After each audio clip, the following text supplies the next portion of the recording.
Hi, everybody. Welcome to our Tips for Mortgages New to Canada series. Today, what we're going to be talking about is pertinent to more than just new Canadians, pertinent to new time home buyers, anybody in the market, anybody who's buying a house, and that is just kind of comparing fixed and variable or adjustable mortgages. So, my name is Jaden Bax. I'm with Avenue Financial out of Calgary, Alberta. Joined as always by my cousin and my buddy Mike Parkinson of Dominion Lending Centers. How are you doing today, Mike? I'm doing good, Jay. How are you?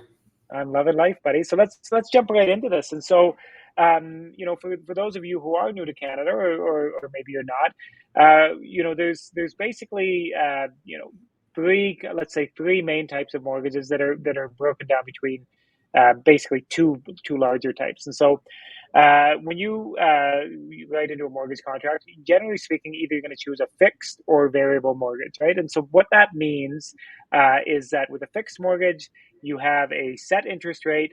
You know what your payments are going to be for the term of that mortgage, and it's just absolutely set in stone. That's what it's going to be.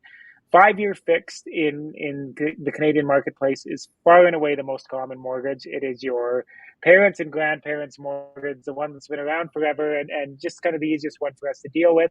But then we jump into that variable side, Mike, and there's a little bit more to dive into there. We'll of course get back to some of the benefits, pros and cons of the fix, but jump into the variable a little bit and tell me kind of about that. Yeah, variable rates or adjustable rates, and actually, there's differences between a true variable rate and an adjustable rate mortgage as far as static payments or your payments change. We did a video series on this, so if you want to look back on our YouTube page and check that one out, a real popular topic there, especially in today's crazy world. Yeah. I'm just going to call it a variable rate mortgage just to be simple. That just means that your mortgage interest rate will fluctuate with whatever bank prime is, whatever the Bank of Canada is announcing at the time. As their rates increase, so does yours. You'll get an original discount off of bank prime rate when you assign your original mortgage. It might be prime minus half, prime minus one, whatever. That's the discount that you're going to get through the entire term of your mortgage, which is typically a 5-year term. There are some 3-year variables out there, but mostly a 5-year term. So whatever the Bank of Canada rates do, like in this last year, have gone up. Has it been 4.5%? No, 4, Yeah, I think 4% from 0.5 to 4%. 4.5. Sorry, I get confused between Canada and US. So 4% it's gone up. So that means that interest rates for variable rate mortgages have gone up that much in this past year, which is quite a shock. They can also go down that much. So it's not fixed like Jay said. You don't know what your interest rate is going to be over the 5-year term. It's going to be up and down. So a lot of people that are in variable rate mortgages feel more secure, I guess, with their finances. They're okay with fluctuations in interest rates. So it's something that we as brokers discuss with people. When we're looking at, different options, a lot of first-time people that want to kind of budget where fixed rates make more sense. People with lots of equity in their homes that have lots of, disposable income, or they're comfortable with fluctuations. They're happy even looking at variable. So there's options there. And there is mortgages out there, believe it or not, that you can split up and do part fixed, part variable. So not to confuse you too much, but those are the differences. Yeah, absolutely. And so, the fixed, like I say, is the most common, most popular mortgage out there, 5-year fixed. Great product for, like Mike said, somebody who wants stability, to know what they're paying on a monthly basis. The big downside to a 5-year fix, and the big reason that lenders and banks have pushed it so hard over the last, forever in the Canadian mortgage industry, is that there's a penalty involved with breaking it during the term, and you just don't know what that penalty is going to be. And Right. so it's called the interest rate differential. And basically the math behind calculating what the penalty will be to break the mortgage is extremely convoluted, and it changes from lender to lender. Does your lender have a posted rate that's higher than the actual rate you're getting? You're getting a discount from that. Well, if they do, and you think, oh, great, I got a discount. Well, no, they're using that posted rate to pump up the mortgage to pump up the penalty on the other side, right? Do you have 28 months or 36 months or 48 months left of your mortgage? That's all put into the calculation. And so one of the things with that, well, people say, well, no problem. That's not a problem. I'm not worried about penalties. My bank has a great port policy. I can just move that mortgage over to my new home. Won't have to worry about penalties.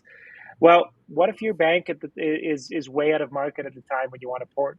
You know what I mean? So you're sticking with that bank to avoid the penalties, but all of a sudden you have a mortgage that's 1%, 1.5% higher than maybe what the best on the market is offering, right? So it's with the fixed. When we talk about stability, it's great to have that stability, but you also need to know that you're stable in where you're living and that you plan on being there through the whole term, because there's just so many things that go on afterwards that could really impact you negatively. Isn't that right?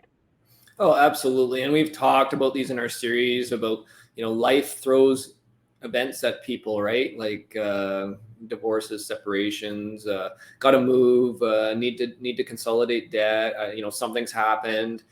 There's so many variables there, and every mortgage is not the same. Every lender is not the same. We can't get that through to people enough, right? So the biggest thing is just looking at your options. And we have nothing against fixed rate mortgages or anything, nothing against variable. It's client specific. And I've done tons and tons of 5-year fixed mortgages, and for the most case, they're good, right? As long as people understand that the potential penalty if they do break before the term is up. The difference between a variable rate penalty and a fixed rate penalty could be maybe $8,000 on a variable rate or $30,000 on a fixed rate, like depending on the lender. These are just approximate numbers. We never know what that fixed rate penalty could be at the time because of we don't know where the interest rates are going to be down the road, right? But with a variable rate mortgage, it's going to be traditionally a 3-month interest penalty. Now, whether that's going to be at the current contract rate or at the posted rate, again, every lender's different. So it's something to just discuss with your broker, your lender. Make sure you understand that. But there are a lot of options for people out there. So please give us a call anytime. We're happy to chat with you and just kind of go through them all, lay them out, give you some ideas. And then in the end, it's up to you to make the right decision for your family and your financial situation. So if you know anybody that's interested, share this with your family, friends. We're happy to answer any questions anytime. Just reach out to us. Thanks, guys. Have a great day. Have a good day, guys.